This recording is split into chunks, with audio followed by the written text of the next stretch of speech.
네, 안녕하세요. 아까 인사드렸던 박상빈 강사입니다. 네, 오늘 제가 좀 말씀드릴 거는 성실만으로는 안 된다는 주제를 가지고 한번 애들의 계획, 그리고 계획으로 애들을 어떻게 관리를 해야 되는지에 대해서 조금 얘기를 드릴 건데요. 일단은 지금 겨울방학에 애들이 가장 힘들어하는 게 이 긴 시기 동안 아침에 학원을 꼬박꼬박 나오는 걸 되게 힘들어요.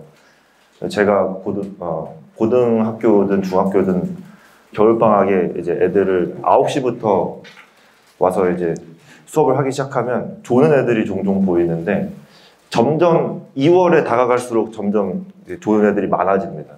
그러니까 이 시기를 지속하는 게 되게 힘들고, 그래서 애들이 그때 좀 자책을 많이 합니다. 나는 이 2달도 버티지 못하고 나가 떨어지는 나약한 학생, 이러면서 좀 그런 자책하는 모습을 보이고, 그런 거에 좀 현타가 와서 멘탈이 좀 나가는 애들도 있는데,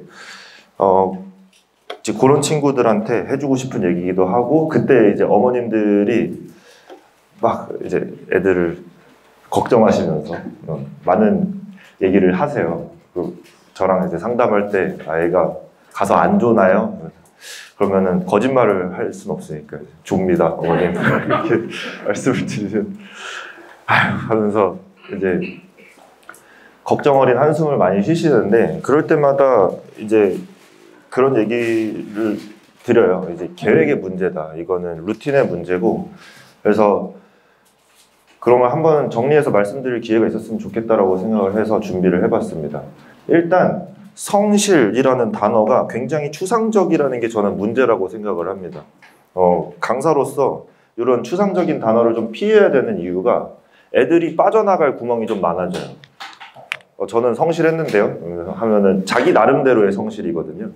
그래서 이 성실이라는 추상적인 워딩을 좀 구체적인 워딩으로 바꿔야 애들이 일관된 기준이 생기고 그거에 맞춰서 따라오기 때문에, 그래서 일단 애들이 성실하다는 착각이 있습니다. 애들이 가지고 있는 성실의 정의가 무엇이냐면 해야 될 것을 완수했다, 이겁니다. 그러니까 중학교 학생들한테서 많이 보이는 특징인데, 숙제를 해오는 걸 갖다가 성실하다고 많이 얘기를 합니다. 너 성실하니? 네. 뭐 때문에 성실하다고 생각해? 라고 물어보면은 숙제를 다 해와요. 근데 문제는 학부모님이랑 통화를 딱 해보면은 저희가 보통 생각하는 그 성실이랑은 굉장히 거리가 먼 경우가 많습니다. 예를 들면 숙제를 하는데 모르는 거는 한 1분만 고민을 하고 다 별표 친 다음에 숙제를 한 1시간 또는 1시간 반 내로 끝내고 이제 다 가져온다든지, 성실이랑 거리가 멀죠. 그 다음 두 번째로는 예전에 이런 친구가 있었는데, 저희 반에 이름은 밝힐 수 없지만 그 친구 들으면 싫어할 거라서 몰아서 해요. 숙제를 이제 요 밑에 메가커피 있죠. 메가커피 이전에는 저쪽에 이디야 커피가 있었는데, 거기에서 이제 학원 오기 한 2시간 전부터 막 숙제를 미친 듯이 몰아친 듯이 한 다음에 올라옵니다. 되게 뿌듯한 표정으로 올라와요. 다 했다. 그 전까지 한 이틀 동안 논 거죠. 그러니까 다 숙제를 안 한 거예요. 그래서 숙제를 안 했다는 뜻은 수학을 안 봤다는 뜻입니다. 이틀 동안. 그리고 그 당일에 다 하고 와서 자기는 숙제를 다 했으니까 성실한 학생, 이렇게 된 거죠. 아닙니다. 그래서 그 친구를 밑에서 이디야에서 볼 때마다 잔소리를 해요. 너 또 여기 있냐? 너가 여기 없었으면 정말 행복하겠다, 이런 얘기를 해요. 그래서 조금 더 명확한 워딩으로 다시 배치를 할 필요가 있습니다. 이게 어머님들도 조금 애들한테 잔소리를 하실 때 너 이렇게 성실하지가 못하냐? 라고 얘기를 하시면 애들이 자기에 대한 공격으로 받아들여요. 내 성격이 성실하지가 못한가? 내 성정이 그런가? 라고 생각을 해가지고 본인에 대한 공격으로 받아들여서 막 거부하거든요. 엄마가 뭐라라 하면서 막 거부하는데, 요거를 요렇게 바꾸셔야 될 것 같습니다. 계획대로 매일매일 하루도 빠짐없이. 제가 고3 때 가장 힘들었던 게 바로 이런 부분이에요. 저는 고3 때 이쯤에서 한번 상품권을 드릴 기회가 있었으면 좋겠는데 제가 생긴 게 수학을 되게 잘하게 생겼잖아요. 그런 말을 많이 듣습니다. 수학 되게 잘하게 생겼다. 근데 아쉽게도 저는 중학교, 고등학교 내내 수학을 잘했던 게 아니고요. 마지막 1년만 수학을 잘했습니다. 그 전까지는 수학을 정말 못했어요.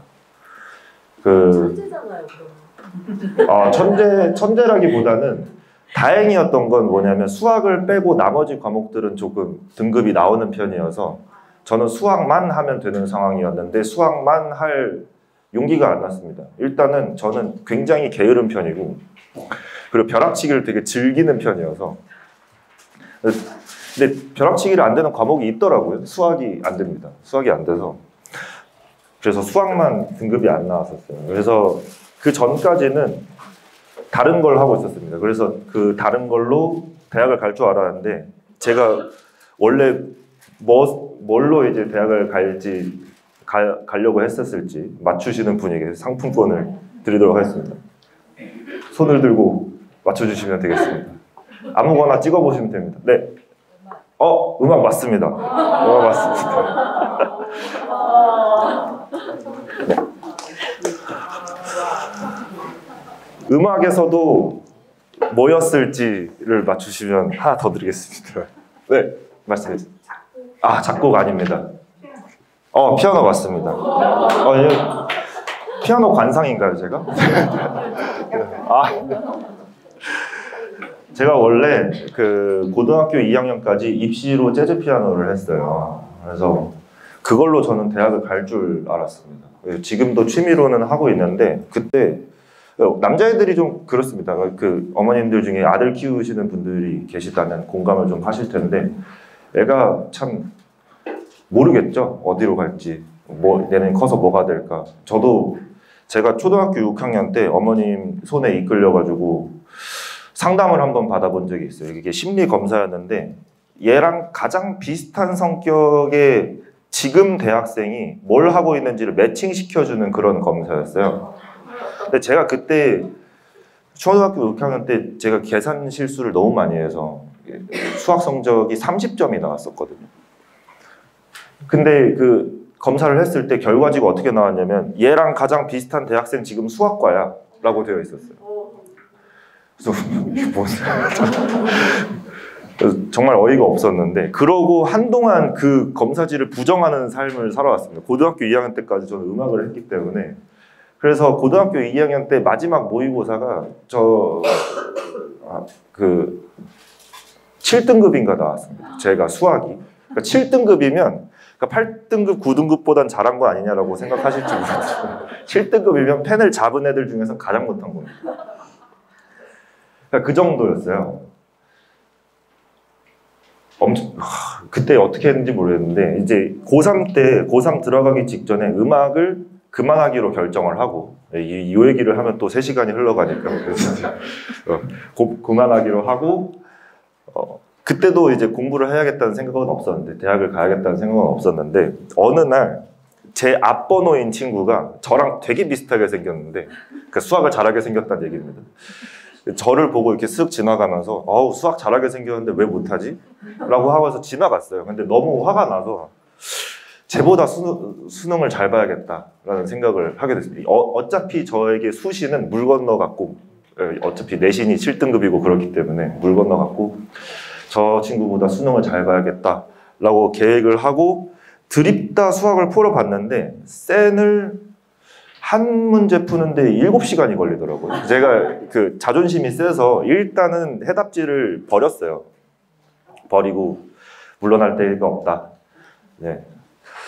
그래서 한 문제를 푸는데 7시간이 걸려서 제가 하루에 13시간을 그러고 있었으니까 2문제 푼 거죠. 2문제 푸는데 그러고 있었습니다. 그래서 일주일이 지났는데 한 페이지를 안 넘어가는 제 모습을 보면서 이대로는 안 된다.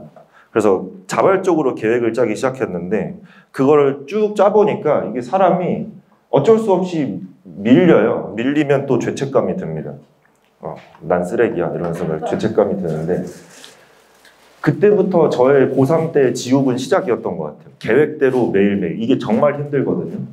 그래서 사실 애들한테 이 목표를 준다는 거는 처음에 별거 아닐지도 몰라라고 했던 애들이 이제 이걸 지키다 보면은 아 이게 지옥이구나라고 생각을 하게 돼요. 매일매일 똑같은 분량.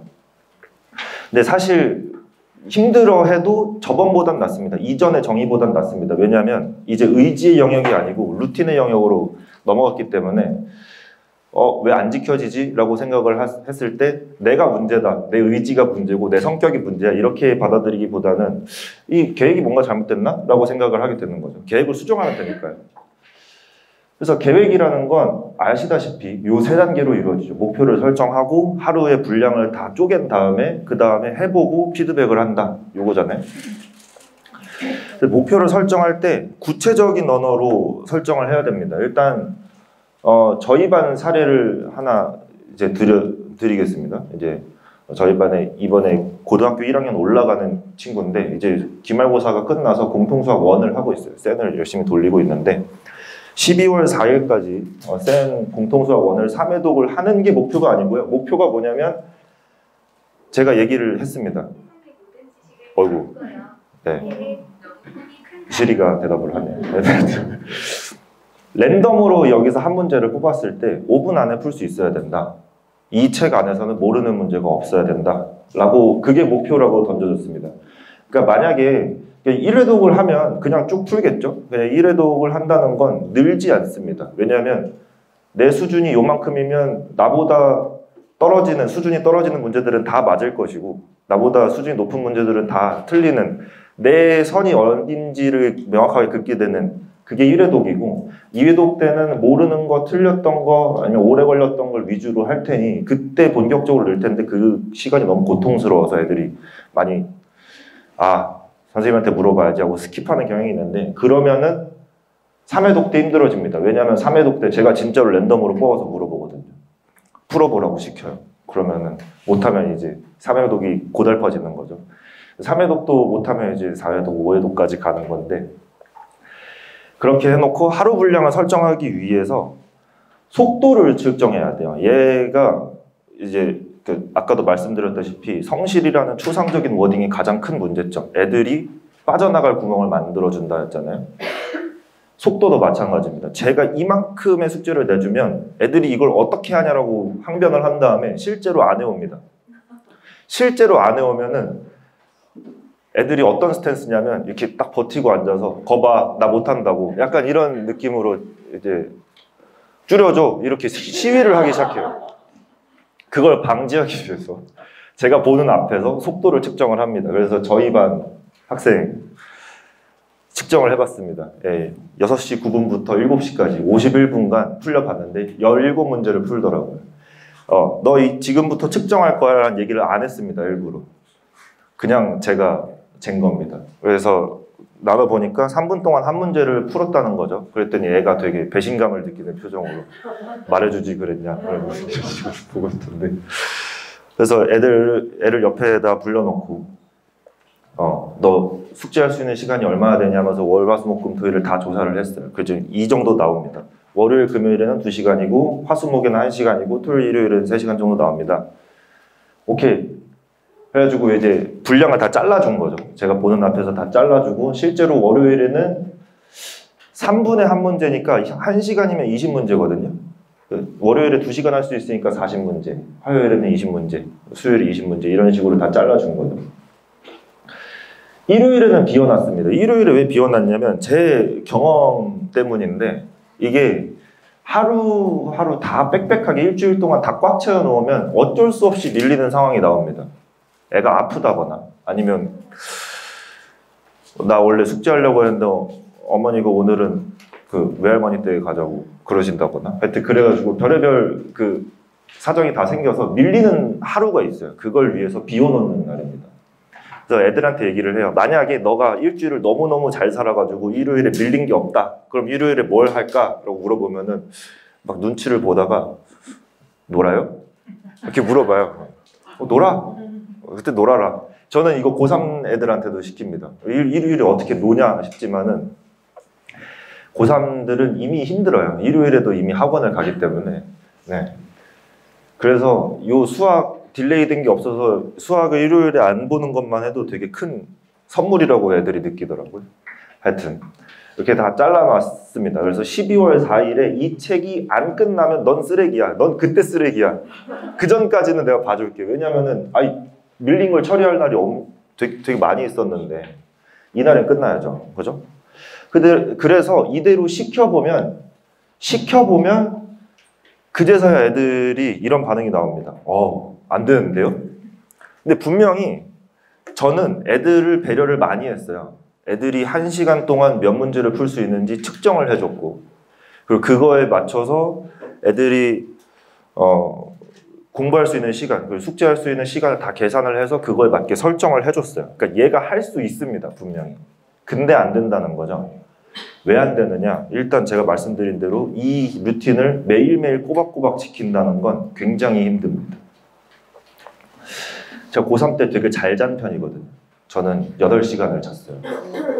8시간을 자고, 그리고 수학만 했습니다. 다른 과목은 안 했어요. 그러니까 다른 과목은 이렇게 공부를 약간 어느 등급까지 올려놓으면 그게 사실 잘 안 떨어지더라고요. 그 감이 있어서 잘 안 떨어져서 다행히 수학만 할 수 있는 환경 때문에 13시간 동안 수학만 하고 열심히 자고 그걸 열심히 반복을 했는데, 그래도 지옥이더라고요. 그렇게 8시간을 자고 수학만 하면 됐었는데도 그래도 힘듭니다. 애들도 당연히 힘들겠죠. 애들이 가장 많이 하는 소리가 이겁니다. 이렇게까지 해야 되냐? 입니다. 저는 고3 아닌데요? 실제로 이 김땡땡 친구가 했던 얘기입니다. 저 고3 아닌데 이렇게까지 해야 돼요?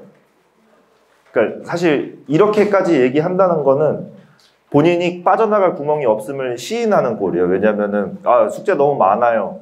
아니면 저 이거 다 못해요가 안 나오잖아요. 이제 이렇게까지 해야 되냐? 선생님 이렇게까지 해야 돼요 저한테?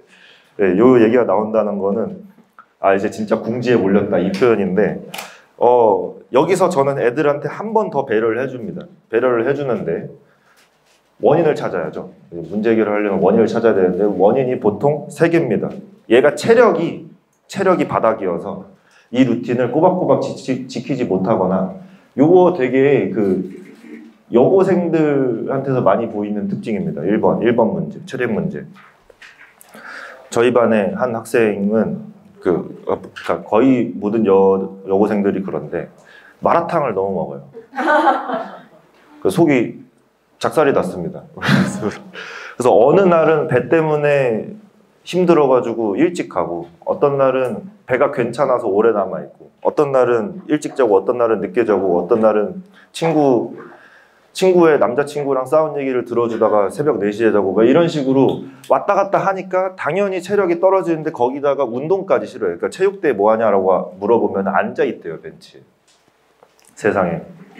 하여튼 그러니까 1번 문제는 되게 해결하기 쉽습니다. 이따가 말씀드리겠지만 그냥 운동을 조금만 하면 되는 문제고, 그 다음에 2번은 동기부여의 문제인데, 애들이 동기부여가 먼저라고 생각을 하지만 저는 계획이 먼저라고 생각하거든요. 일단 시켜보고 그 다음에 동기부여인데, 요것도 이따가 한번 얘기를 드릴 거고요. 그 다음에 3번째는 고민 시간에 대한 문제입니다.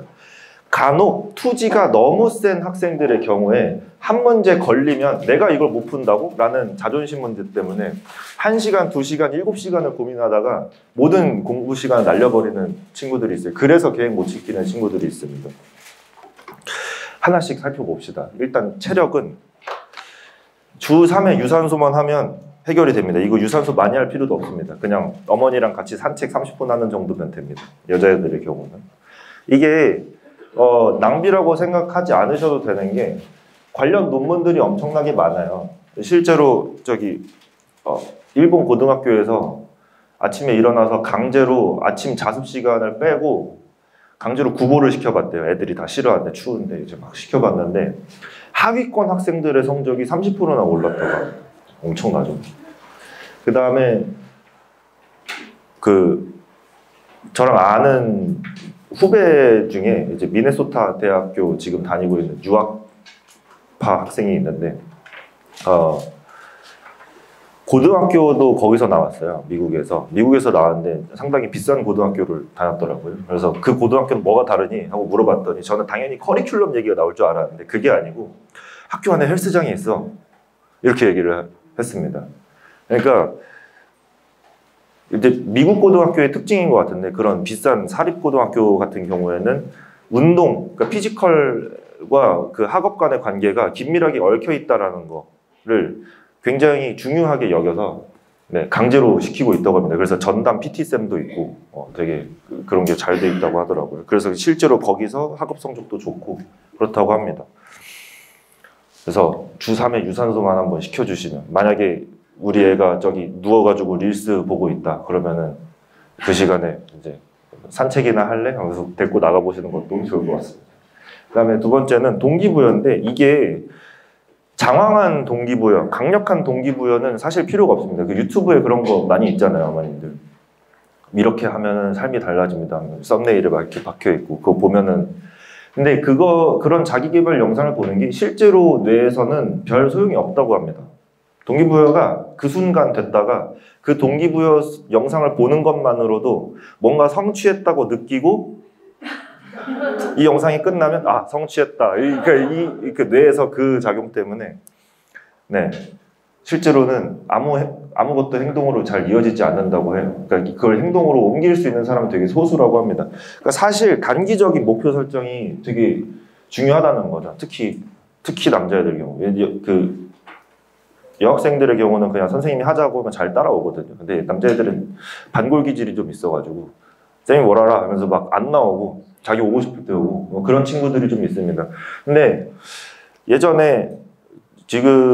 제가 예전에 가르쳤던 학생 중에 한 명이 어떤 걸 동기부여로 하게 됐냐면, 고백을 했는데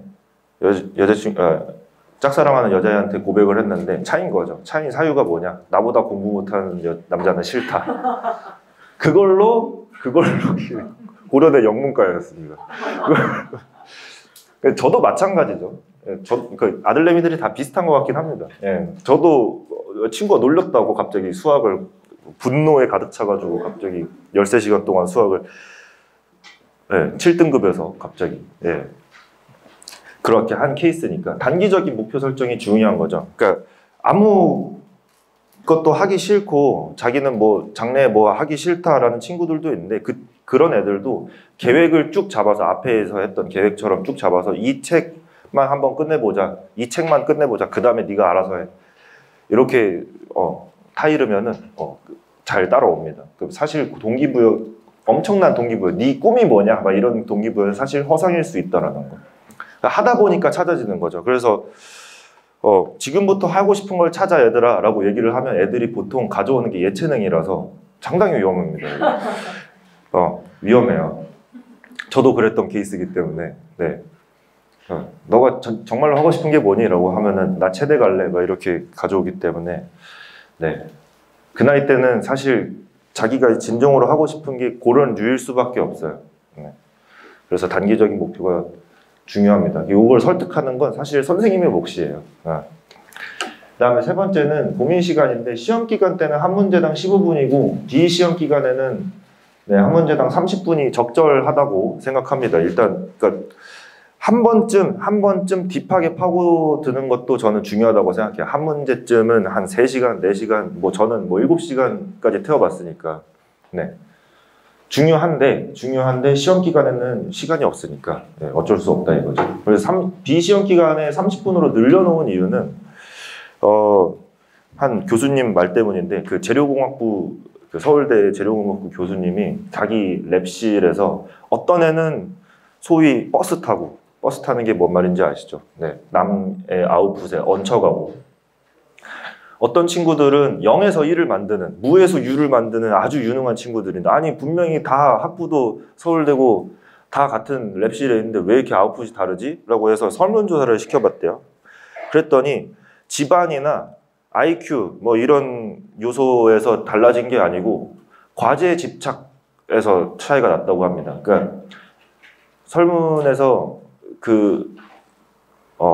이 편을 가르는 하나의 기준이 뭐였냐면, 한 팩터가 뭐였냐면 학창 시절에 30분 동안 한 문제를 고민해 본 적이 있느냐? 요 문제였다고 해요. 요 설문에 대해서 예라고 대답했던 애들이 무에서 유를 만드는 애들이었고, 아니오라고 했던 애들이 얹혀가는 애들이었던 거죠. 이걸로 과제 집착을 하는 정도가 나중에 아웃풋으로 이어질 수 있다라는 거죠. 그러니까 그것 때문에 이제 비시험 기간에는 30분 동안은 한 문제에 대해서 고민을 하는 게 좋다.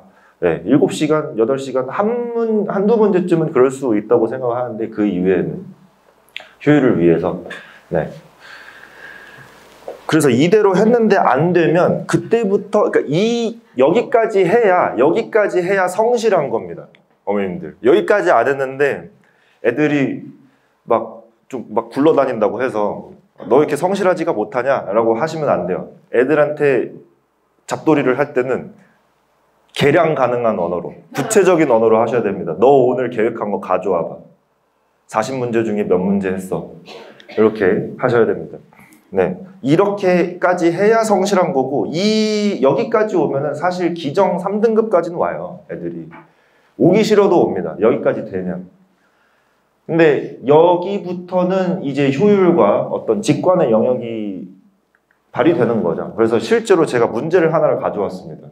왜냐하면 3등급 학생들의 풀이와 1등급 학생들의 풀이를 실제적으로 구체적으로 비교를 해드려야 되는데 이게 말로 추상적으로 얘기하기가 좀 그래서 실제로 문제 하나를 가져왔고요.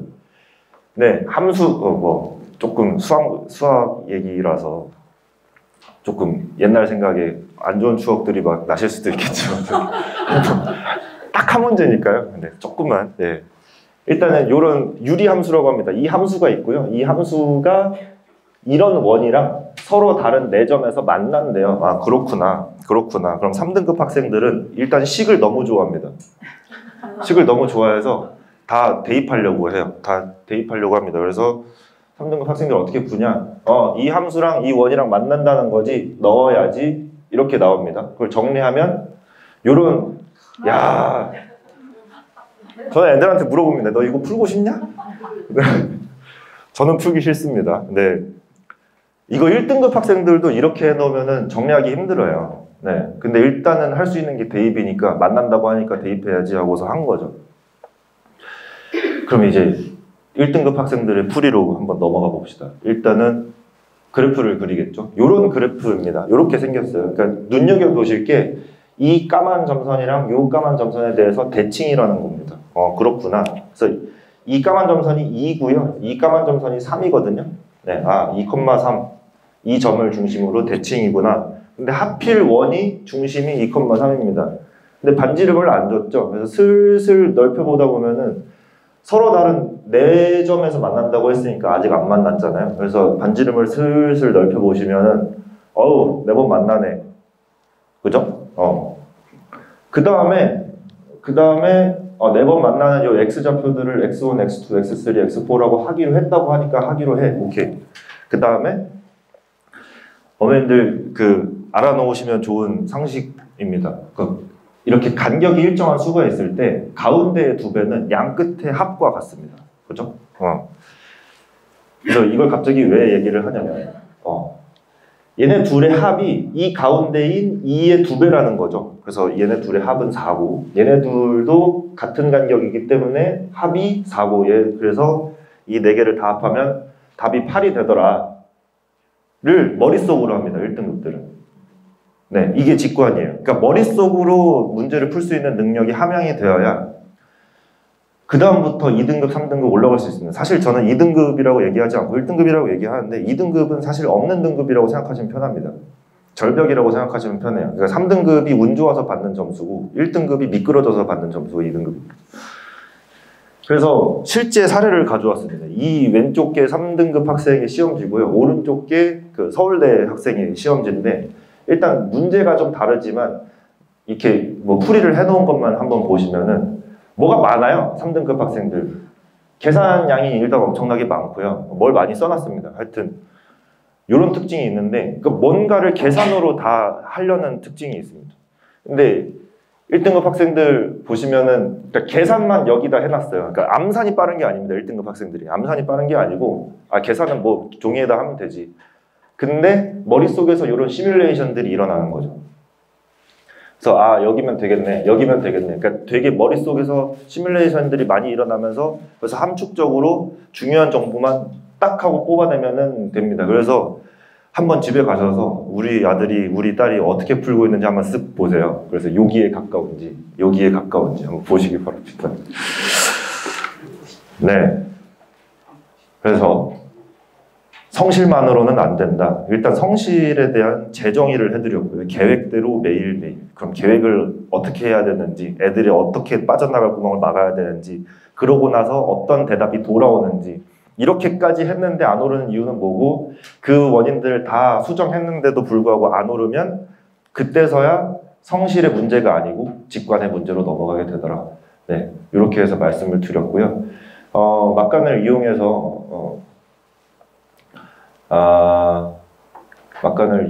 요거는 이제 직관을 늘릴 수 있는 방법에 대한 얘기인데 제가 실제로 사용하는 방법입니다. 그러니까 개념에서 막힙니다. 애들이 고민을 하다가 막혀요. 막히면은 사실 개념에 빵꾸가 나 있는 경우가 많아서 빈 종이 하나 던져주고 너 여기다가 다 써봐. 아는 대로 써보세요. 이거 해보면은 애들이 반만 쓰고 말아요.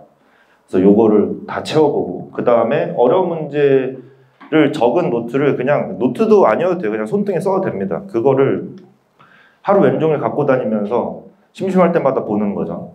그러니까 애가 심심해야 돼요. 그러니까 이걸 보려면 애들이 심심해야 됩니다. 핸드폰을 다 뺏고 막 이렇게 해서 네, 심심해야 됩니다.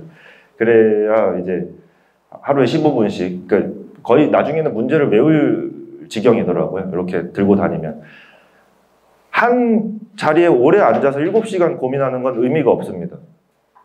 네, 그것도 마지노선이 30분이고 이걸 오래 고민하고 싶으면 가지고 다니라고 저는 얘기를 해요. 그 다음에 전체 풀이를 보면 안 됩니다. 아 모르겠다 하고서 해답지 그냥 빡 피고 처음부터 끝까지 읽으면 안 되고 힌트만 얻어내고 다시 덮고 이런 식이어야 되는데 애들이 그게 잘 안 되니까 선생님이 그냥 던져주는 힌트 그걸로 풀어보는 게 제일 직관 늘리기에는 좋습니다. 막간을 이용해서 선생님들 소개를 한 분씩 해드리도록 하겠습니다. 아까 원장님께서 이제 선생님들마다 상황이 다 다르고 선생님들 성격에 따라서 애들 성격도 그렇게 맞춰진다고 하셨는데 제가 봐도 다 선생님들 성격이 다 다르시거든요. 일단 원장님께서는 제가 너무 증명사진 같은 걸 가져왔나요? 하여튼 일단은 자율적인 분위기가 되게 강합니다. 선생님이 오라고 한 적도 없는데 애가 와 있고 저 자습 좀 하다 갈게요. 알아서 자습 좀 하다 갈게요. 이 모의고사 좀 뽑아주세요. 를 애들이 알아서 얘기를 하고요. 되게 신기했고요. 그 다음에 선생님들과 학생들 간에 강한 신뢰와 유대감이 있어요. 그래서 선생님들이랑 친해지고 싶은 학생이 여기 다 몰려 있고요. 그래서 되게 시끌시끌하고 활기차고 그런 반입니다. 그 다음에 김찬현 부원장님은 약간 챗GPT 같은 그런 분이십니다. 실제로 반에 들어가도 되게 조용해요. 애들이 되게 냉정하게 문제만 딱 풀고 있는 그런 느낌이고 그리고 입시 전형에 대해서 그리고 입시 수학에 대해서 모르는 게 없으세요. 물어보면은 이번에 뭐 이 학교 어떻게 됐나요? 딱 물어보면은 이제 한 3초 만에 답이 따다닥 나오는 그리고 이외의 정보도 막 얘기를 해주시는 그런 분이십니다. 그래서 보통 집에 가서 뭐 하세요? 라고 물어보면은 뭐라고 대답하시면은 그냥 설명회 틀어놓고 다른 학원 설명회 틀어놓고 시험지 만들고 있죠. 이렇게 대답하시는 분이셔가지고 네 그런 분이십니다. 그 다음에 박미 부원장님은 되게 애들이 일단은 되게 따뜻한 분위기예요. 반에 들어가면은 애들도 되게 조용하고 따뜻하고 욕도 잘 안 하고 제가 박미쌤 옆방이었을 때 제가 애들을 많이 좀 다그치는 순화해서 다그치는 그런 타입이었는데 욕을 많이 한다는 뜻이죠. 그래서 막 소리를 지르고 있으면은 여기 반 학생들이 막 깜짝깜짝 놀래고 그랬대요. 좀 미안하더라고요. 그 다음에 정민철 쌤 반은 약간 네 이거는 제가 쓴 게 아니고요. 본인이 말씀하신 겁니다. 사람 만드는 그러니까 문제 푸는 기계보다는 사람을 만들자. 네 어떤 느낌인지 아시겠죠? 네. 말 안 듣는 아들분 있으시면 이 선생님께 문의를 드리시면 되겠습니다. 그 다음에 저는 빠꾸를 많이 시킵니다. 너 몇 분 고민했어? 저 3분이요. 돌아가. 이거 많이 시키는 그런 선생님이고, 그리고 설득하는 선생님이라 되는데 이게 따뜻한 설득이 아니고요. 선생님 수학 왜 해야 돼요? 이렇게 물어보면은 노동경제학에서 수학 성적에 비례해서 연봉이 오른다는 거에 대해서 통계청 자료를 끌고 와서 이렇게 설득을 하는 그런 느낌입니다. 네, 하여튼 네, 그런 느낌이고요. 그 다음에 정종건 쌤은 가장 좀 따뜻한 선생님. 그러니까 이제 제가 보면은 저학년들을 많이 가르치는 모습을 보고 있는데 애들이 칠판에다가 막 풀고 있어요. 선생님이 설명을 안 하고 이렇게 지켜보다가 이거 이렇게 됐다, 이거 틀렸다 이렇게 수정을 좀 해주시고, 그 다음에 많이 시켜보세요. 애들한테 많이 풀어보라고, 칠판이든 뭐 종이든 아니면은 나와서든 풀어보라고 많이 시켜보시는 선생님이셔서, 네, 그래서 이렇게 성향이 다 다르거든요. 그리고 그거에 맞게 학생들도 다 성격이 다르고, 네, 그래서 학부모님들이 보시고 약간 프로듀스 101 같이 뽑아주시면 되겠습니다. 네, 일상 저는 이제 박성빈 강사였고요. 네, 설명을 마치겠습니다. 네, 다시 한번 인사드리겠습니다. 메이저 수학 강민철 원장입니다. 굉장히 분위기 그래도 목요일보다는 좀 적게 하셔가지고 그 목요일날 발표하셨던 정민철 선생님도 말이 많고 저도 말이 많아가지고 모든 저희 임직원분들이 다 긴장하고 있었어요. 둘이 합쳐서 2시간을 하면 어떻게 해야 되나. 네, 그나마 좀 짧게 하셨는데 분위기 환기 겸 그 추첨 좀 할게요. 오늘 저는 추첨만 하다 갈 수도 있는 것 같은데. 네. 맞다. 그 마지막에 들어온 두 분도 제가 넣어서 같이 하도록 하겠습니다. 13번 학번이 계신가요? 13번. 네, 축하드립니다.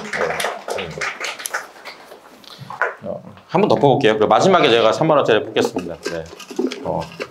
네, 그 분당에서 오시면 인사하시면 제가 따뜻하게 인사해드리니까, 제가 얼마 전에 애를 낳았는데, 안 알리려고 해서 하다가 그날 수업 있는 날 낳는 바람에 다 연락드리고 토요일에 일을 보강했었는데, 어차피 알려줄 거였더라고요. 목요일에 오신 분이, 지난번에 율동공원에서 그 임신한 와이프분이랑 산책하시던데 애는 나왔나요? 네, 나왔습니다.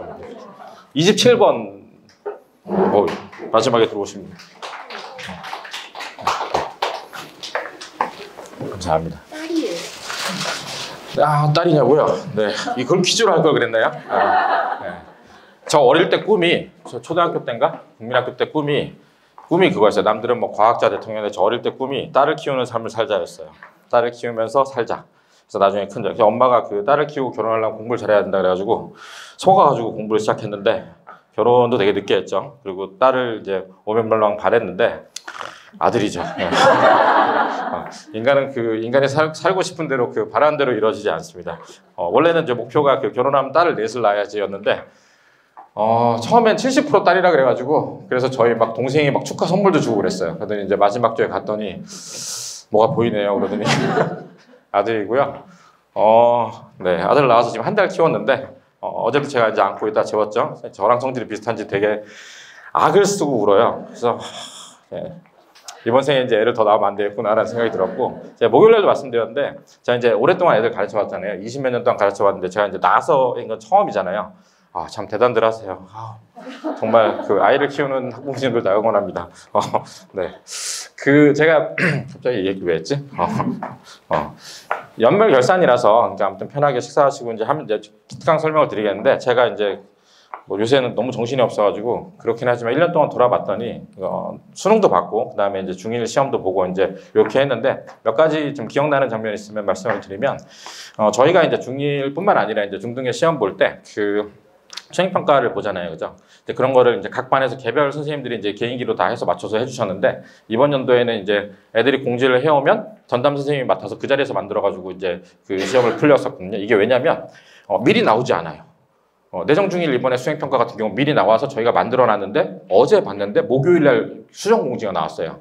그러면 저희는 수정공지 나온 거 제가 카톡 받아가지고 담당 선생님 만들어서 그날 메일로 보내가지고 풀렸거든요. 근데 이렇게 해가지고 수행평가를 보면 그러면 애들이 그럼 수행평가를 더 잘 보냐? 그건 모르죠. 그거는 뭐 알 수 있는 건 아닌데 다행히도 이제 그런 수행평가나 이런 것들 그 다음에 이제 내신에 학교에 학습지 나오면 이제 그걸 변형 문제를 저희가 만들어서 1학기부터 공급을 해왔더니 이제 뭐가 달라졌냐면 애들이 수행평가가 나오거나 뭐가 나오면 바로 알려줘요. 그리고 본인이 그걸 만들어주면 되게 안심을 하고 그래서 이게 괜찮구나라는 생각이 들었고 특히 중1 같은 경우는 처음에 이제 수행평가 그런 거 할 때 모르는데 어쨌든 그 앉아있는 선생님이 이제 어쨌든 가져오면 내가 만들어주고 알려준다 뭐 물으면 물어본다 그래서 그런 것들이 안심이 되는 것도 같았고요. 중1이 이번에 시험을 봤는데 제가 중1 시험을 보게 되면서 느끼는 게 제가 중2나 중3은 여기 내정이나 수내나 뭐 샛별이나 분당이나 이제 시험 보는 건 여기 분당 이 지역에서만 15년째 했잖아요. 그러니까 사실은 물론 항상 저희는 개별 수업이라서 아이가 시험 전에 뭐 이 문제를 몇 번을 풀 수 있고 심화를 풀고 이제 이런 걸 항상 계산해서 제가 숙제를 내거든요. 그러니까 뭐 평소 때는 숙제를 더 내려고 압박을 해도 어쨌든 간에 이제 그 뭐 아시잖아요. 심화 문제 한 번 쭉 풀고 시험장 가면 큰일 나는 거. 그러니까 최소한 한 3번은 풀고 시험 보게끔 이제 계획을 세우는데 그게 이제 중2, 중3 같은 경우는 범위가 항상 정해져 있잖아요. 고등이랑. 그러니까 저도 이제 옛날에도 계속 고민 많이 하고 애들에 따라 고민하지만 그 어쨌든 루틴이 있는 거잖아요. 이제 보면 사실 좀 느낌이 있고 약간 뭐 그런데 이제 중1 같은 경우는 이번에 보니까 막 중간고사만 보는 학교, 기말만 보는 학교, 판교 같은 데는 중간 기말 다 보고 왜 그런지 모르겠지만 아무튼 그런 학교가 있고 어떤 범위가 막 한 단원만 보는 내정이 있었고 뭐 예를 들면 보평이라 했는데 전 과목이잖아요. 그죠? 서연도 거의 전 과목이고 이제 그러다 보니까 제가 애들이 근데 또 시험 그 공지는 되게 늦게 나오는 거예요. 그래서 제가 이번에 되게 고민을 많이 하는 시간이 됐어요. 그러니까 이 아이가 중1인데 중2 첫 시험 같은 경우 저희가 도전뱅이나 이런 걸 미리 연습을 겨울방학 때 시키지만 이건 2학기 중간이잖아요. 그래서 이게 한 단원일 때 어떻게 하는지 너무 많을 때 어떻게 하는지 고민을 하게 돼가지고 일템 워크북을 다 풀리기도 하고 그게 안 되면 제가 문제를 뽑아서 여러 번 시키기도 하고 그렇게 해서 하는 시간을 가졌더니 내가 우리 그 자기주도로 해서 아이한테 맞춤을 하는 게 좀 어떻게 보면 그 많은 고민을 해보고 또 맞춰서 하는 계기가 되었다. 그래서 좀 인상이 많이 남고요. 일단 뭐 100점보다도 일단 1개 이상 틀린 사람은 아직 없어서 1개, 2개 100점이 안 나오더라고요. 그래서 참 그게 100점을 맞았다는 애들이 2명이 있었는데 뭐 서술에서 깎여서 98점이라든가 뭐 이렇게 했는데 어쨌든 본인들이 어쨌든 시험 보는 경험을 많이 해가지고 돌아와서 다음 이제 2학년 시험을 보고 겨울방학 때 어떻게 하자 그러니까 저는 이제 뭐 고3도 가르치지만 중1 애들이 좀 기특해서 좀 기억이 많이 남았고요. 수능 같은 경우는 이번에 좀 약간 쉬웠던 건 아시죠? 그 공통수학 수원수2는 지금 솔직히 분당 지역에서 좀 잘하는 애들이 보면 대부분 다 맞더라고요. 저희 반 고2 애들도 수원수2는 보더니 왜 이렇게 쉽냐라고 얘기를 할 정도였고 그래서 결국 이제 미적분이랑 그 확통에 이제 격차가 줄어서 애들이 확통을 해야 되나 마나라고 하고 있는데 확통을 하긴 좀 어렵고요. 왜냐하면 수리논술이나 이런 게 미적분이라서. 근데 이제 수능을 봤죠. 저희 반 고3들도 봤어요. 좋은 점은 제가 어쨌든 한 3년 전부터는 정시 위주로 하면서 그 모의고사를 점점 더 애들을 빡세게 시키긴 했더니 1등급들이 많이 나오더니 이번에도 시험을 못 본 아이도 있지만 그럭저럭 다 잘 봤다는 거. 좀 쉽게 나오는 바람에 좀 억울한 아이들이 좀 있어서 뭐 재수를 각오하는 아이들도 있고요. 근데 좀 인상 깊었던 거는 그 고2 때 다른 학원에서 이제 온 여자아이가 하나 있었는데 이 아이가 이제 그런 애들 있잖아요. 어려운 문제 주면은 자기가 손 하나도 못 대는 아이. 그러니까 왔는데 그 중학교 때부터 항상 그 답지를 보면서 문제를 푸는 거였더라고. 계속 답지 펴놓고 문제 풀잖아요. 그러면 답지 닫으면 불안해서 못 풀어요. 그건 아시죠? 근데 이제 그 아이가 그걸 한 4, 5년을 했으니까 못 바꾸더라고요. 그래서 내가 다 풀어주겠다 그래서 덮고 그 아이를 불러서 풀기 시작한 게 고2였거든요. 그러다가 어려운 문제를 못 푸니까 제가 고3들 그 가르칠 때 문제 레벨이 3, 4, 5, 6, 7, 8이 있어요. 6부터는 킬러거든요. 그래가지고 걔를 3 있는 거 문제 긁어가지고 걔 다 풀어주고 오답하고 4 있는 거 다 하고 5 정도는 다 못하고 반을 풀고 반은 못하고 복습만 하고 갔는데 그 아이가 제가 수능 끝난 날 저한테 밤 12시 반에 문자가 왔어요. 자기 77점을 받았는데 자기가 그 고3 시작할 때 30점대였거든요. 그러니까 자기가 이런 점수를 받은 게 물론 찍어서 맞은 것도 있지만 너무 고맙다는 문자를 제가 조리원에서 받았어요. 그래서 조리원 그 창에서 이렇게 문자를 이렇게 누워있다가 받아가지고 너무 인상 깊어가지고 그런 거 하나랑 두 번째는 그러니까 제가 이렇게 해가지고 뭐 잘 가서 갔다, 뭐 서울대를 갔다 이런 얘기는 어디 가서 많이 들으시니까 제가 이제 올해 한 해 이제 결산하면서 또 드는 생각 중에 고3이 남자애가 대진고인데 영상 나가도 되나? 진짜 잘생겼어요. 제가 그 분당 지역에서 가르치면서 그 남자애가 잘생겼다는 생각을 많이 해본 적이 없는데 남자는 남자의 외모에 관심이 없죠. 근데 진짜 천이 굵게 되게 잘생겼어요. 근데 유명한 애더라고요. 되게 말수 적고 농구 멀리서 하면은 여자애들이 그런 거 있잖아요. 선망의 대상이 되는. 왔었어요. 고3 초에 왔는데 이제 미적분을 접고 확통을 시작하게 왔어요. 그리고 이제 정시만 해야 되는 상황이고 이제 점수가 안 나오는 상황인데 이건 뭐 애가 점수 잘 받았다는 얘기를 드리려는 건 아니고 너무 진지하게 안 들으셔도 돼요. 그래가지고 어쨌든 확통을 하나하나 얼마나 잘생겼냐면 다른 반의 중학생 애들이 쉬는 시간에 나와서 저한테 그 학생 이름이 뭐냐고 계속 물어보고 학교가 어디냐고 물어보고 네 인생이랑 관계없는 사람이니까 신경 꺼라는 얘기를 이제 하긴 했지만 그 아이가 진짜 말수가 좋거든요. 와서 이제 물어보고 되게 오는 날 되게 착실하게 오고 나중에는 이제 밤에 계속 오긴 했는데 결국은 이제 확통 끝나고 계속 모의고사 보고 해가지고 걔가 지금 88인가 9를 받았거든요. 근데 이제 그게 중요한 게 아니고 그 아이가 지금 저희 고2 반이 있어요. 저는 고2만 가르치는 반이 있는데 걔네들이 이제 되게 활달하게 공부를 하는 애들인데 그 고2랑 고3이 같이 수업을 몇 번 했어요. 밤 늦게 12시까지 할 때. 그래가지고 이제 그 아이가 모의고사를 보고 저한테 질문한 걸 봐왔던 거죠. 진짜 말수 없고 조용하네. 근데 그 아이가 수능 딱 끝난 다음날 그 고2 수업하는데 들어오면서 되게 환하게 웃으면서 들어와가지고 애들이 너무 충격을 받았어요. 고2 애들이. 그런 거죠. 부럽기도 하고 내가 저렇게 되야 되나? 나 이제 고3인데 막 심란해서 그날 걔가 8시인가 들어오는 바람에 한 40분 동안 수업 못하고 애들이 다 멘탈이 나와가지고 그러니까 약간 그 공황 상태 있잖아요. 그러니까 내가 저거 1년 동안 해야 되나? 부럽기도 한데 하기도 싫고 근데 인생이 뭐냐 그래서 막 애들이 대학을 꼭 가야 되나요? 뭐 갑자기 뭐 고2가 이제 고3인데 그래가지고 한 40분 방황하다가 12시까지 다시 이제 뭐 얘기를 해서 그날이 되게 기분이 나빠요. 그러니까 애들도 이게 얘네들이 웃는 거 한 번도 못 봤던 사람이 1년 만에 와가지고 웃고 들어오니까 놀랐던 것 같아요. 그게 이제 좀 기억에 남고 마지막 이게 제일 기억에 남는 제 개인적으로 제가 그건 혹시 아시나요? 저 아시는 분들 아시겠지만 제가 여기서 분당 시작 그 수학학원 하면서 시험지 회수라고 해서 항상 내정이랑 순회 옛날에는 고등학교도 나갔는데 항상 시험 끝나면 나가서 이렇게 아이스크림 주면서 시험지 회수하고 나가거든요. 그래서 어머님들도 가끔 만나고 그러는데 나가면 재밌죠. 뭐 잘 봤다고 뛰어와서 환호하는 애도 있고 절대 안 나온다고 했던 거 나왔다고 화내는 애도 있고 일단 가서 풍경이 아이스크림 나눠주고 있으면 저쪽 반에 누군가는 울고 있고 막 이러거든요. 뭐 못 봤다고 울고 있는데 저희 반에 이제 어떤 학생 하나가 중3이었죠. 중3이 1학기 때 나왔는데 이제 되게 제 딴엔 열심히 했어요. 2학년 때 안 나서 열심히 해가지고 잘 볼 거라 기대를 했는데 한쪽을 안 푼 거예요. 한쪽이 백지예요. 그래서 나왔어요. 그러니까 이제 멍해서 이제 멘탈이 나가 있죠. 괜찮다고 일단 뭐 너 어차피 뭐 특목고 할 거 아니니까 괜찮아. 뭐 그러니까 다시 아이스크림 주고 했는데 그러고 나서 이제 저는 다른 애들도 막 나오니까 뭐 잘 봤니 못 봤니 뭐 해가지고 얘기하고 시험지 걷고 마는데 얘가 계속 안 가고 저를 쫄쫄 따라다닌 거예요. 그래서 뭐 그런 거 없다 했어요. 끝나고 다 정리하면 저희가 이제 선생님들이 밥 먹으러 가거든요. 제가 안 가는 거예요. 그래가지고 거기 그 내정중 앞에 있는 그 연석이 있는 데 있잖아요. 둘이 앉았어요. 그래서 앉아가지고 아무 말 안 하길래 저도 안 하고 앉아 있었거든요. 그래서 제가 말문을 텄죠. 엄마한테 누가 얘기할래?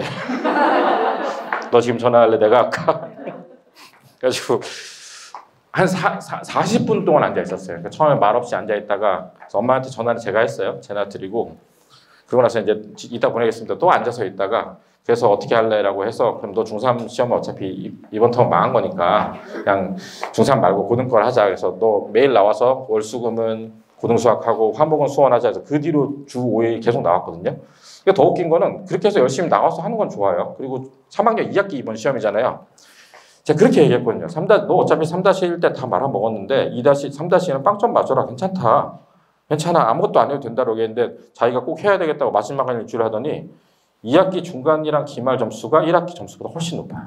그리고 지금 2학기 기말을 자기 역사상 제일 잘 봤어요. 그래서 내가 참 쓸데없이 이상하게 3-1을 다 잘 봐오더라고요. 아마 시험이 쉬워서 그럴 것 같긴 한데 그래서 뭐 그게 가장 남는 기억이었던 것 같아요. 올해를 돌아보면. 그래서 그러니까 아이들이랑 참 재밌긴 하죠. 되게 성장하기도 하고 뭐 그런 일들을 겪으면서 하고 있습니다. 말이 길어졌는데 제 걸 열지도 않았군요. 정신이 없어요. 아이를 보다 와서 그런 것 같아요.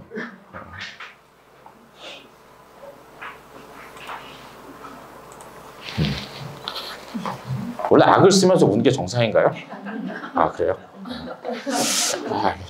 와이프랑 성질을 내는 것 같은데 누구 집안 피인지 모르겠다. 그랬더니 와이프가 자기는 성질을 일이 없기 때문에 낼 것 같다라고 얘기하는데 모르겠어요. 저는 이제 이런 사람이고요.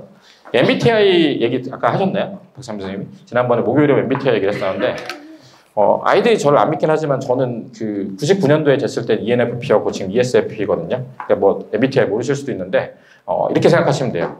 가장 공부에 적합한 성격은 ISTJ. 거기에 정반대 성격이라고 보시면 됩니다. 서울대 전체 애들 MBTI 조사를 하면 대부분이 ISTJ가 나오고요. 그리고 ENFP는 희귀종이에요. 저는 희귀종이죠. 저는 ENFP 계보라고 해서 사회대 계보에 있는 사람이고요. 사실 수학 강사는 안 맞죠. 그러니까 저 빼고 나머지 다 T예요. 뭔가 잘 말이 안 통해요. 저 혼자 이렇게 열불 내고 저희 반 애들이 되게 활달한 이유가 아마 저를 닮아서 그렇다고 생각을 하고 있고요.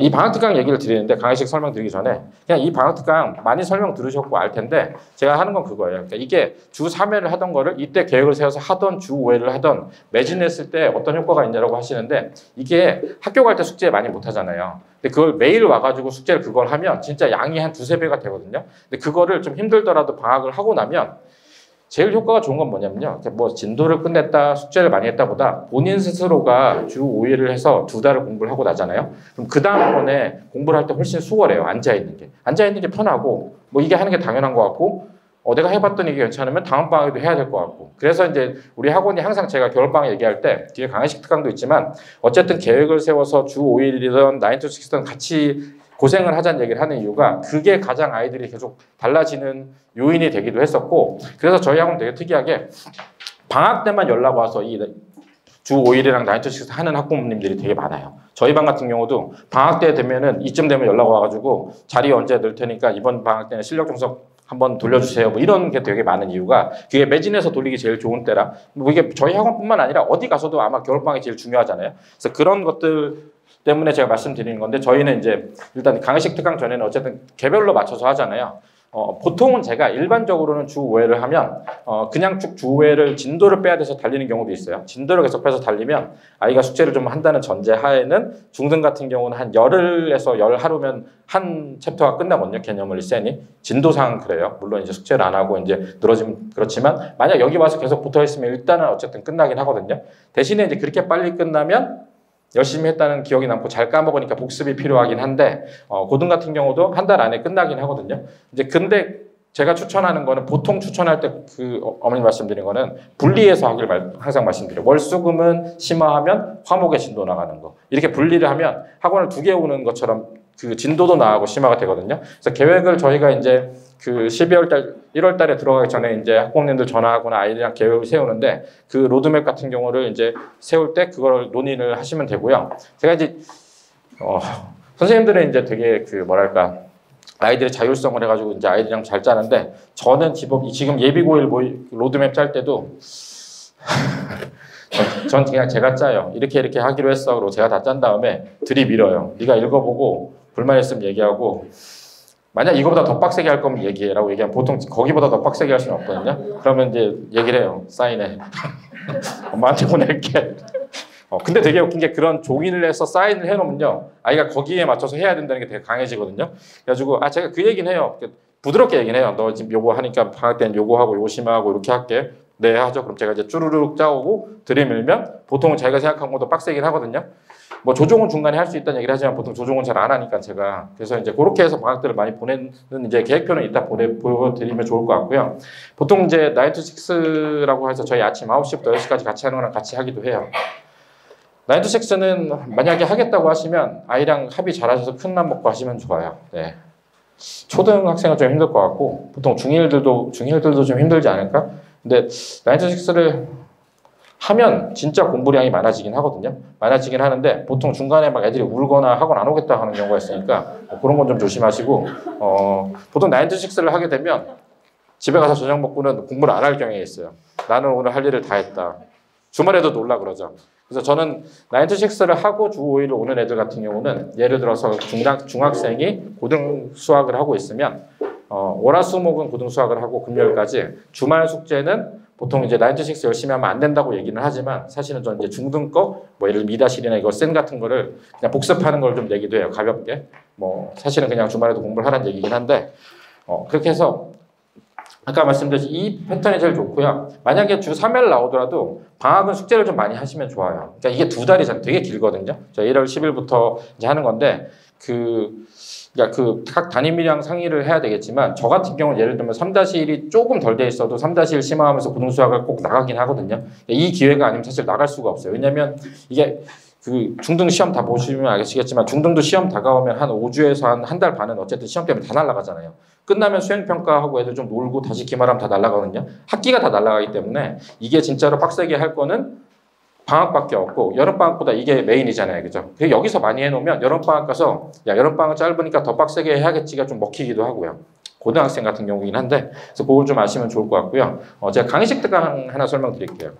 이게 요거는 이제 예비고일 심화 특강 이제 저희 아까 소개해드렸던 박미희 부원장님이 하시는 건데 이 수업은 요거 전 수업이 있어요. 요거는 1월 10일 날 시작하는데 다음 주 12월 7일부터 일단 다른 특강을 시작해요. 그러니까 다음 주 12월 7일부터 요거 지금 심화 문제 하기 전에 세네 대표 유형의 상문제 있잖아요. 그죠? 세네 대표 유형의 상문제 공통수학 고1 과정이죠. 공통수학 1, 2에 있는 세네 상 대표 문제를 12월 7일부터 일단 방학 전까지 특강을 먼저 하고 그때는 이제 그 상문제는 아마 앞에서 풀어주시고 숙제는 센 B단계 복습이 될 거예요. 그렇게 해서 숙제를 하고 테스트를 한 아이들을 이후로 1월 10일부터 이제 이 공통수학 1, 2 그러니까 이게 고1 과정이죠. 내년도 고1 과정인데 이 자체 교재긴 한데 이 자체 교재가 문제가 뭐냐면 그 전국연합 기출이 있는 거에 대한 문제집이 많잖아요. 근데 이제 그 중에서도 이제 학교들이 부교재로 많이 쓰는 그 올림포스에서 나온 전국연합 기출이 있어요.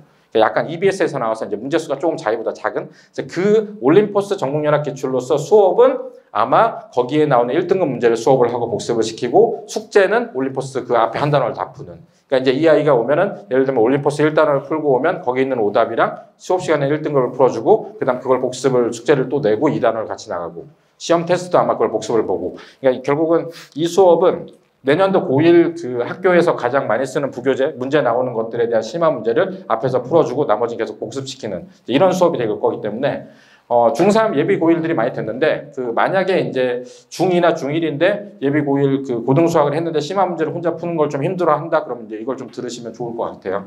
학년이 저희가 정해져 있지는 않거든요. 과정이 정해져 있어서 옛날에 그 실력 정상 나갈 때도 초등학생들도 듣긴 했거든요. 초등학생들이 더 열심히 해요.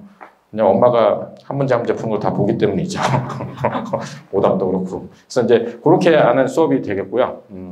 요거랑 같은 수업이거든요. 그러니까 이어지는 수업인데 이게 저기 아까 발표하신 박상민 선생님이 이건 뭐냐면 이거는 수능이랑 수리논술 대비를 할 때 수능 자체에서 지금 이제 예비 고2 고3 대상이에요. 근데 뭐 만약에 더 고1도 들어도 되긴 한데 이건 무슨 수업이냐면 요새 수능이 뒤에 나오는 범위가 있긴 하지만 실제 수능 자체가 요새 그 고1 과정에 있는 내용 자체가 되게 많이 나오거든요. 반영을 많이 해서. 그래서 수능에 나오는 고등 1학년 과정이랑 중등 기하에 있는 문제를 그 기출 문제 위주로 가져와서 강의를 하는, 리마인드를 시키는. 그러니까 수능 전 단계죠.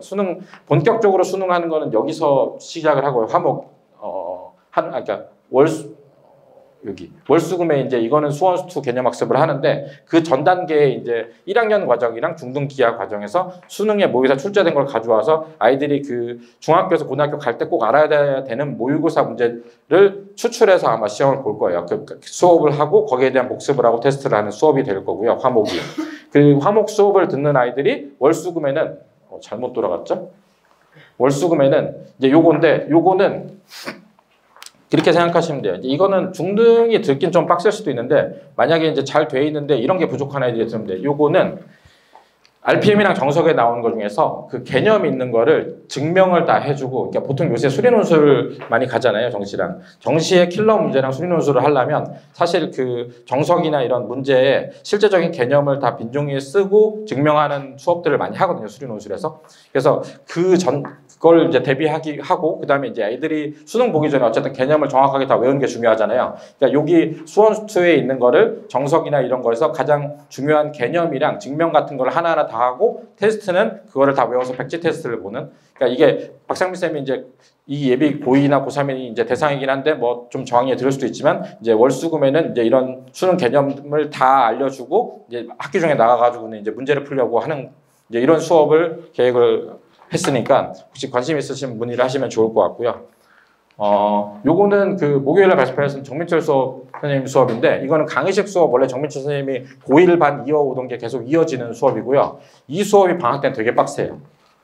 이 수업이 아침 9시에 와서 일단 고2 기출을 보고요. 11시에 들어가서 수업을 1시까지 하고, 밥을 먹고 와서 1시부터 3시까지 또 수업을 하고, 그 다음에 아마 자습을 하고 가는, 아마 강제 나이트 6랑 비슷할 거예요. 예비 고2인데 그 애들 다 하루 종일 관리를 하시거든요. 그러니까 그래서 저도 이게 물어봤어요. 이 미적분까지 다 하냐? 이게 다 한다고 하시더라고요. 그러니까 대상이 수원 어쨌든 학습이 좀 돼서 심한 응용 정도 들을 수 있는 학생, 그 다음에 수투나 미적분은 안 들었어도 처음 하더라도 내용을 나갈 수 있는, 그러니까 방학 안에 수원 심화랑 수투 미적분 기본 정도 내용을 이제 하는 게 굉장히 빡세게 해야 되니까 아침 9시부터 와서 시험도 보고 수업도 2타임 뛰고, 그 다음에 와서 아마 뒤에 아마 자습도 시키실 거고, 그렇게 해서 이제 쭉, 요거는 개학 후에도 이어지거든요. 개학 후에도 이제 내신 대비하고 계속 이어지는 수업이라고 하니까 만약에 이제 예비 고2가 있으신데 뭐 그 방학 때 좀 빡세게 저걸 굴려보고 싶다라고 하시면 문의하시면 좋을 것 같습니다.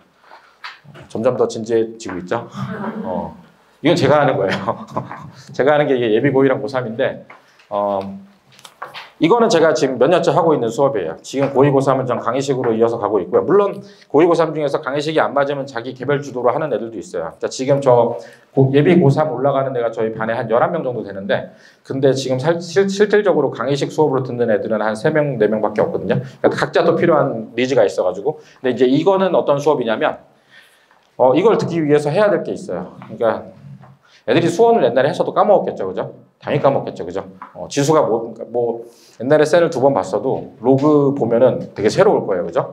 그래서 기말고사 끝나고 1월 10일까지 센 수원을 처음부터 끝까지 다 매일 숙제를 하더라도 끝내고 나서 들어갈 강의예요. 그러니까 만약에 이제 어떤 학생이 센 수원을 안 했는데 이 강의를 듣는다 그러면 저랑 따로 얘기하셔서 매일 나와서라도 수원을 하고, 근데 작년에 보니까 센 수원으로 진도를 다시 나가는데 다 안 나가더라도 방학 때 특강 시작하면 심화는 앞부분 하고 뒷부분은 따로 나와서 나가기도 했었거든요. 그래서 가능은 한데 되도록이면 좀 빡세게 수원을 끝내고, 제가 할 거는 2달 동안 수원 같은 경우는 그 전국연합이랑 평가원 그 지금 나와 있는 모든 기출문제 중에서 고난도 있는 거 다 풀거든요. 수원 다 풀고, 수투는 기본적으로 센 한번 돌리고, 목표는 그래요.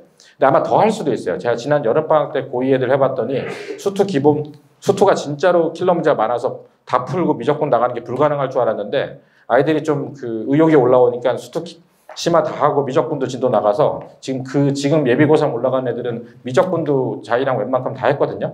그러니까 그게 쭉 이어져서 가는 거니까 이 반을 제가 고3 끝까지 보통 끌고 가는 반이거든요. 수리 논술도 하고 나머지 하는 반이니까 뭐 혹시 관심 있으시면 주변에 뭐 관심 있으신 학부모 소개시켜 주셔도 좋고, 빡세긴 할 거예요. 빡세긴 할 거예요. 그러니까 센 풀고 나서 바로 제가 다 풀어주고 다시 복습을 시키지만 그냥 수능에 나와 있는 킬러 다 풀어요. 이를테면 지수 그러면 지수 나온 거 중에서 제가 보통 이렇게 뽑거든요.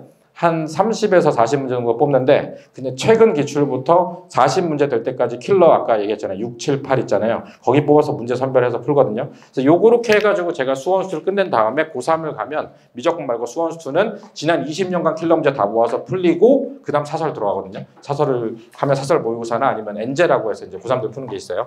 그래서 그렇게 들어가는 강의라서 조금 빡세긴 하지만, 얘네들은 학기 중에 가면 제가 보통 화요일, 목요일 날 8시에 수업하는데 6시에 와서 기출문제 시험 보고 8시부터 수업하고, 보통 필요하면 12시까지도 하고 이렇게 하고 있습니다. 고3은 없으시니까 이제 얘기를 하지만 그냥 말씀드리면, 고3, 예비 고3이 많지는 않으시겠지만, 제가 점점 더 땡기고 있어요. 고3 하는 거를. 그러니까 예전에 전국연합기출 평가원 다 풀고 사설 들어가는 게 뭐 이렇게 됐으면, 지금 작년 고3 같은 경우는 그거를 더 땡겼고요. 지금 고3 올라간 애들이랑은 얘기해서 더 땡기고 있어요. 그래서 재수생처럼 니네들은 방학 때 지금 수투 있는 거, 지금 미적분도 그래서 여름방학하고 미적분 못할 거를 2학기 때 미적분을 대부분 같이 했거든요. 그래서 그렇게 되면 기말고사 끝나고 미적분 마무리하고 요 특강부터는 지금 아이들이랑 논의 중인데, 지난 4년간 나온 모든 수능 기출을 복습 겸해서 한번 다 풀고 쭉 사설 보고 엔제를 할래? 아니면 그냥 일정대로 3월, 6월, 7월 가는 모의고사별로 거기 거 풀고 엔제 갈래? 이제 그것만 지금 협의 중에 있거든요. 그래서 그거 협의 중이고, 그렇게 해서 모의고사를 보고, 수리논술 강의를 얘네들을 준비를 하고 있어서, 수리논술 같은 경우는 방학 때 제가 따로 나오라 그래서 그 확통이랑 기하를 따로 알려주는 시간을 가질 거예요. 금요일 날 정도 나오기로 했는데, 그래서 그거 한 다음에 요 강의는 아마 학기 중에 넘어가면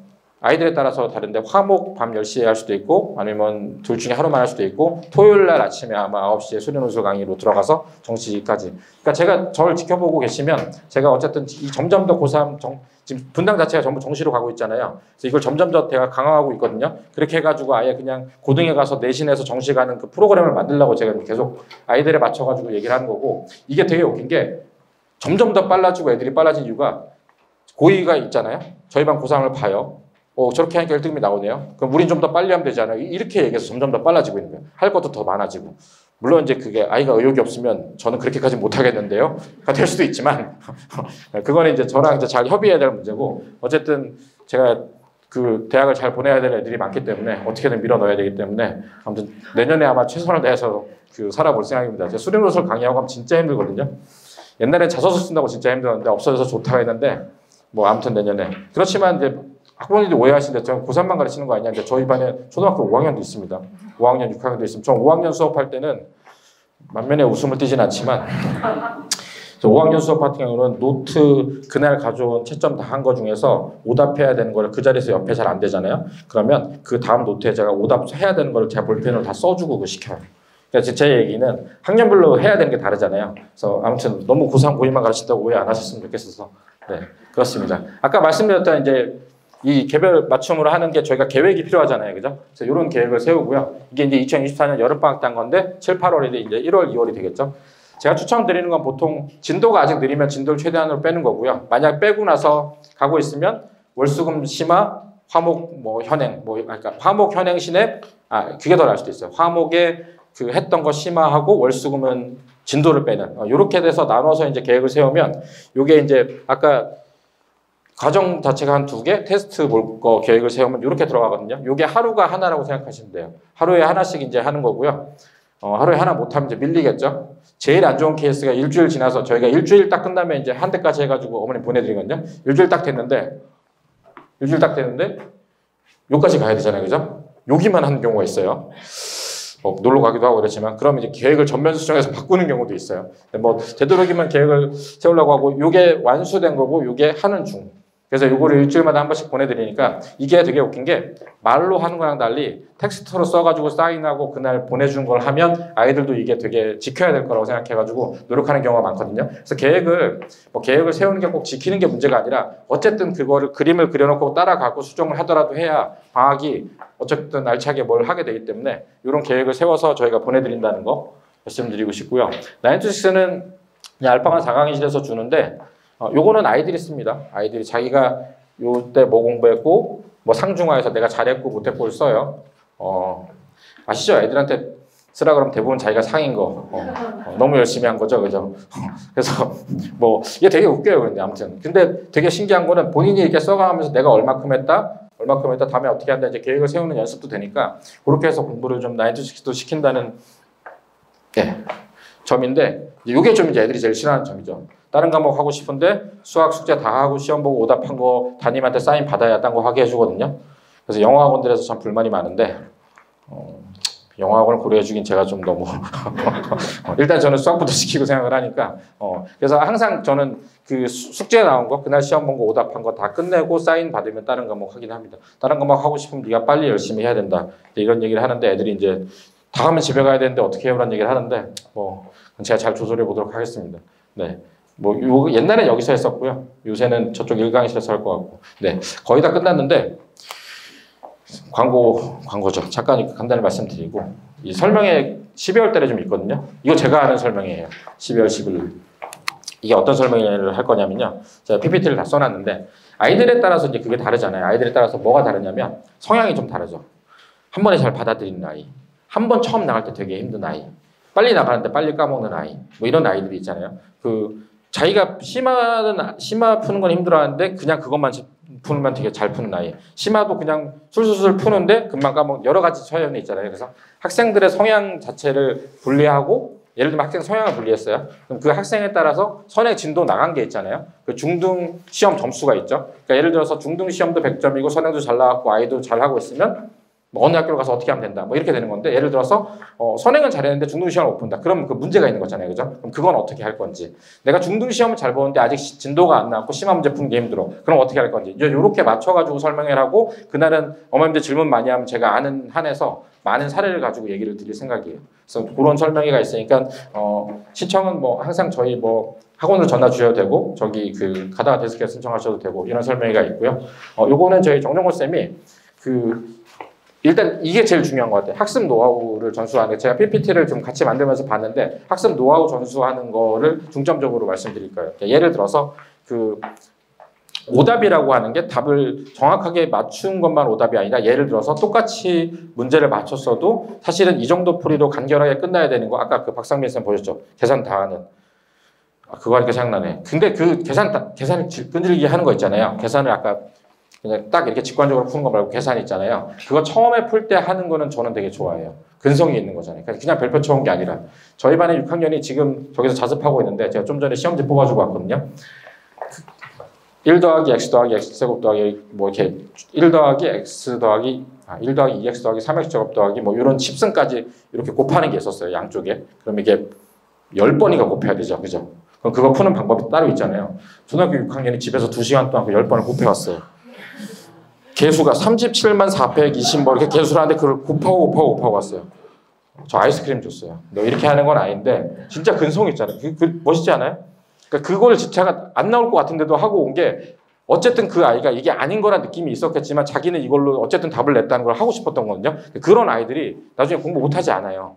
그런 노하우, 그러니까 그런 것들을 어떻게 받아들이고 다음에 할 것인지, 그다음 애들이 시간 관리를 하고 공부를 어떻게 할 것인지 이런 설명회를 하시니까 그리고 나서 이제 거기서 중등 학년별로 이제 그 과목 그 학기별로 어떻게 공부를 하고 어디까지 성취해야 되는지 이런 얘기를 하실 거니까 뭐 관심 있으시면 보시면 좋을 것 같고요. 요거는 저희가 몇 년 전인가 그 성종일 원장님이 오셔가지고 스카이 대학 아무나 갈 수 있다 뭐 이런 설명을 했잖아요. 아무나 갈 수 있다는데 이제 뒤집어 생각하면 아무나 가지만 아무나가 열심히 해야 된다는 얘기를 한 거잖아요, 그죠? 같은 설명이에요. 아무나 못 간다나 아무나 간다나 어차피 해야 되는 게 똑같은 거잖아요. 정민철 쌤이 그 설명을 보면서 아무나 못 가는 데는 설명을 참 많이 생각을 하셨대요. 그래서 실제 여길 가려면 애들이 어떻게 공부를 하고 계획을 세우고 이제 이런 얘기를 좀 드릴 거니까 뭐 관심 있으신 분들은 이 설명회를 들으시면 좋을 것 같아요. 그리고 이게 마지막 전인데 이건 제가 하는 거고요. 이거는 그냥 이렇게 생각하시면 돼요. 고1 첫 입학부터 고3 순위 논술까지 시험에 관한 모든 걸 제가 다 말씀드릴 생각입니다. 내신 시험 보는 거, 내신 중간에 나가서 모의고사 보는 거, 그 다음에 수능 준비하는 거, 그 다음에 수리 논술 보는 거, 마지막에 하는 그런 얘기들을 중등에서 어떻게 고등 수학 가기 전에 준비해야 될 모든 거를 다 얘기를 하고 혹시나 관심 있으시면 이제 강의반에 대해서 좀 말씀드리고 그러니까 대부분은 아마 제가 고등 시험 전체적인 거 예를 들면 분당에 있는 학교별로 지금 시험 트렌드가 어떻게 돼가고 있는지 고1 시험이 왜 지난 기말에는 분당이랑 야탑이 어려웠는지 그 다음에 왜 다시 쉬워졌는지 2학년 시험은 대진이 왜 갑자기 어려워지고 있는지 이런 얘기 왜 그런지 들려드릴 거예요. 히스토리를 알고 있거든요. 제가 여기서 그 예언을 하면 중앙시험은 당연히 어려울 거고요. 대진도 어려워질 것 같습니다. 대진이 약간 열이 받은 것 같아요. 애들이 지금 대진 자원이 좀 약하고 중앙이 좀 세거든요. 근데 아마 내년 되면 이제 바뀔 건데 그 바뀌기 전 단계에서 이제 대진이 너무 그 시험 쉽다 뭐 이런 소문 나는 게 빡이 쳤는지 아무튼 그 시험을 어렵게 내고 있고요. 마치 그 내정 중이 뭐 시험이 허술해서 뭐 그 도움이 안 된다는 얘기를 들어서 시험을 좀 어렵게 내고 있는 것처럼 내정 중이 시험 이번에 되게 어려울 것 같습니다.